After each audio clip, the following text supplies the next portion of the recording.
Hi everyone, here today with a book talk for you about American Royals by Katharine McGee.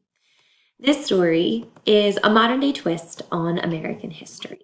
So imagine 200 years ago, George Washington did not become our first president, but rather our first king, establishing that first American monarchy. And here we are 200 years later, his family still sits on the throne. The story is great for anyone looking for a bit of love, maybe a bit of heartbreak, and of course, some drama. Now, Beatrice is the eldest of Washington's great great great grandchildren, and she is slated to be the first American queen in her own right, not by marriage. Beatrice's life has been scheduled and vetted by the American royal family since the day of her birth. She has always had to fall in line.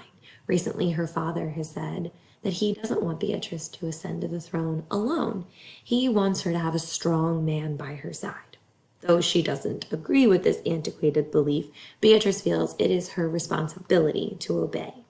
She begins looking for a suitable mate, preferably someone of noble American blood and wealthy.